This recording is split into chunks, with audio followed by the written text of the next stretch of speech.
Avec notre invitée ce soir à 18h19, elle est l'une des figures de l'économie au sein du gouvernement, ancienne secrétaire d'État en charge des affaires européennes. À 35 ans, elle est désormais ministre de la fonction publique.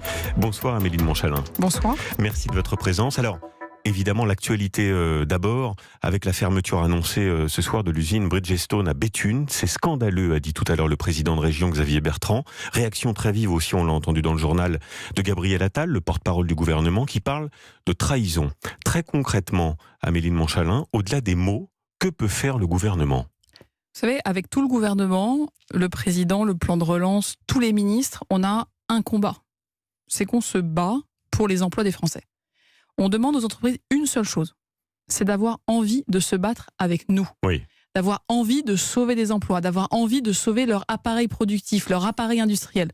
On ne peut pas tolérer qu'une entreprise, avant même d'avoir cherché des solutions, nous dise qu'elle ferme. C'est pas ça le combat collectif qu'on doit mener. On ne peut pas être des résignés. Oui, la période est dure.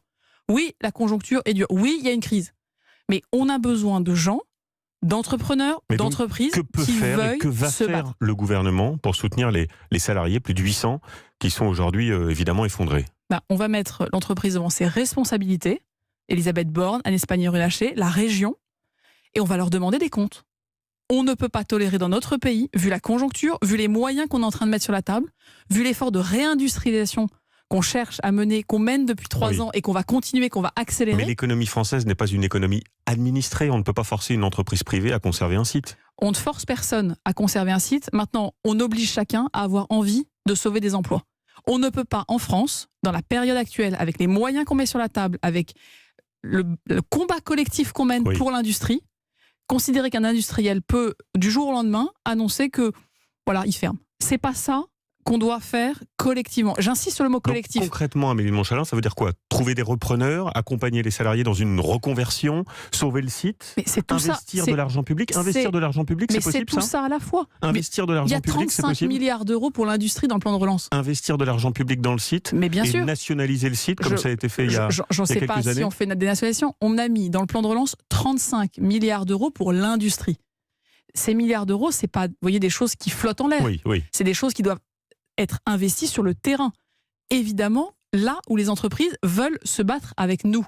Et donc la première des obligations de Bridgestone ce soir, c'est de nous dire qu'elle a envie de se battre pour les emplois. Peut-être qu'il faut reconvertir le site, sûrement qu'il faut faire évoluer l'appareil productif, peut-être qu'il faut recapitaliser, peut-être qu'il faut moderniser l'appareil. On peut faire plein de choses. Mais si la direction de Bridgestone, qui est un groupe asiatique, dit non, allez-vous faire voir le gouvernement français? Qu'est-ce que vous pouvez faire? Là, on a des recours. On a des procédures juridiques, on a beaucoup de choses à faire. Mais nous ne sommes pas des résignés. Si on entre dans la bataille qui est devant nous, pour sauver l'emploi, on a déjà fait beaucoup pour le chômage partiel, on a déjà fait beaucoup pour que les gens restent en emploi, on fait beaucoup pour la formation. Mais je vous pose la question, Amélie de Montchalin, parce que bien souvent les mots ne sont pas suivis des actes. Whirlpool, Amiens, Emmanuel Macron avait promis de sauver l'usine, c'est aujourd'hui malheureusement un site fantôme. Florange, François Hollande, les derniers hauts fourneaux ont fermé en 2013, idem à Hayange, c'était à l'époque Nicolas Sarkozy qui avait fait des promesses, le site a fermé. L'interventionnisme étatique, ça ne fonctionne plus dans l'industrie française quand c'est détenu par des capitaux étrangers. Vous voyez, l'effort qu'on fait dans ce plan de relance, c'est pour faire mentir exactement ce que vous dites. Parce que si on se résigne, si on considère que notre pays est en déclin, si on considère que quand le PIB chute de près de 10%, il n'y a rien à faire, il n'y a pas d'espoir collectif. On est des hommes et des femmes politiques qui cherchons à avoir des résultats. À ce que quand on annonce qu'on veut se réindustrialiser, je vous rappelle qu'entre 2017 et 2020, avant que le coronavirus arrive, nous étions en train de recréer des emplois industriels comme jamais depuis 15 ans. C'est vrai. Alors qu'entre 2009 et 2017, 1928 sites industriels ont fermé et on a perdu en plus de 40 ans 2 500 000 emplois industriels. C'est colossal. Ce plan de relance, il est là pour que cette tendance désastreuse, qui nous a fait perdre aussi dans nos territoires énormément de richesses, qui fait que beaucoup de Français aujourd'hui ont l'impression qu'ils sont dans le déclassement. C'est ça qu'on veut faire mentir. Mais on ne le fait pas mentir avec des mots, on le fait mentir avec des moyens, avec une stratégie. Et je le répète, avec des entreprises à qui on demande une seule chose, qu'elles aient avec nous l'envie de se battre. Ceux qui ne se battent pas sont des gens qui nous trouveront face à eux. Bien. Sur le maintien du jour de carence pour les fonctionnaires, c'est l'un de vos sujets du moment, Amélie de Montchalin. Vous avez rétabli à l'issue du confinement et à la sortie du confinement en juillet ce jour de carence pour la fonction publique. On sait que la fonction publique est pourtant l'un des premiers foyers d'infection du virus. Les syndicats parlent d'une mesure de non-sens parce que les agents publics, y compris d'ailleurs les soignants qui travaillent dans les hôpitaux, préféreront aller travailler, disent-ils, plutôt que de rester chez eux. Qu'est-ce que vous leur répondez ? La première chose que je réponds, c'est que il n'y a pas de toujours, il n'y a pas de jamais sur ce sujet. Je ne suis pas dogmatique. Oui. Pour la simple et bonne raison que face à ce virus, nous devons en permanence être vigilants. Mais pourquoi l'avoir rétabli ? Nous l'avons rétabli effectivement le 10 juillet, puisque nous revenions à, au fond, un droit commun, parce que nous étions dans le déconfinement, parce que nous avons besoin que les Françaises et les Français retrouvent la vie normale, et que certes nous prenons des mesures barrières pour nous protéger, mais que nous avons besoin de retrouver au travail. Sur le jour de carence, j'ai passé hier une longue réunion avec les syndicats, et ils disent quelque chose qu'il faut prendre en compte. Il y a des situations où des hommes et des femmes qui attendent de faire un test, qui sont en quatorzaine, sont mis en arrêt maladie par leur médecin. Ce n'est pas la bonne procédure. On est en arrêt maladie quand on est malade. C'est la règle du jour de carence dans le privé, dans le public. L'arrêt maladie, c'est quand on est malade. Mais quand on est cas contact et qu'on ne va pas travailler pour protéger ses confrères et ses collègues. Cas contact, quand on attend de faire un test, quand on attend le résultat d'un test, c'est extrêmement important et j'utilise vraiment votre micro ce soir pour le dire à tous les Français, mais aussi à tous les DRH, à tous les médecins. On a besoin de bien faire comprendre à chacun que attendre un test, être en quatorzaine ou se faire tester, ce n'est pas être malade. Donc, et donc ça n'a pas de conséquences financières. Il n'y a pas de jour de carence sur cette période-là. C'est extrêmement important qu'on rassure les Français. On a besoin chacun d'être dans la prévention.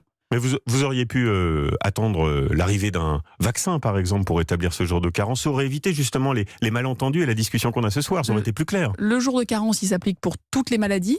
On a besoin, dans notre pays, d'être tous, je crois, sur le pont. La relance va nous mobiliser tous. Ce jour de carence, il a été suspendu pendant un moment très particulier, qui était l'état d'urgence sanitaire. Ce que je vous dis ce soir, et vraiment ça compte, c'est que nous ne sommes pas sur ce sujet braqués. Je ne suis pas dogmatique. Si l'état sanitaire l'impose, nous pourrons à nouveau prendre cette mesure. Mais je dis ce soir, et je le répète, personne qui est en quatorzaine, ou qui attend de faire un test, ou qui attend un résultat de test, ne doit être considéré en arrêt maladie, puisqu'il ne doit pas avoir de conséquences financières à cette période. J'ai une toute dernière question, Amélie de Montchalin. Je vous demanderai, si vous en êtes d'accord, une réponse courte sur le sujet de la fonction publique. Toujours, l'an passé, le président de la République s'était dit prêt à renoncer à 120 000 suppressions de postes dans la fonction publique, de fonctionnaires notamment, d'ici 2022. C'était pourtant l'une des grandes promesses de campagne du candidat Macron. Est-ce que vous confirmez que vous renoncez à cet objectif ? Je confirme une chose pour 2021, c'est qu'il y aura le même nombre de fonctionnaires d'État en 2021 qu'en 2020, puisque la période que nous vivons nous impose d'avoir des moyens. Maintenant, il y a une chose qui va changer, c'est qu'on ne crée plus les postes à Paris. On ne se réorganise pas pour se renforcer à Paris. Toutes les créations de postes, tous les moyens nouveaux qu'on met, on les met sur le terrain, on les met proches des Français, on les met là où la relance... Mais donc on ne supprimera pas 120 000 postes de fonctionnaires. Je vous parle de la fonction publique d'État. Les agents des collectivités territoriales dépendent de leurs employeurs territoriaux. C'est eux qui sont maîtres à bord. C'est eux qui décideront. Maintenant, moi, ministre de la fonction publique, il y a une partie qui nous appartient en propre, qui est la fonction publique d'État. Ce que je vous dis, et je crois que les Français le comprennent très bien, aujourd'hui, on a besoin d'avoir plus d'hommes et de femmes dans les préfectures, dans les sous-préfectures, sur le terrain, là où les décisions se prennent, là où la relance doit être mise en œuvre. Et donc, ce que le Premier ministre a annoncé très fermement, c'est une réponse un peu longue. C'est qu'en 2021, il y a le même nombre, mais il y a beaucoup plus de monde sur le terrain. Bien, message entendu. Merci Amélie de Montchalin d'avoir été ce soir notre invitée.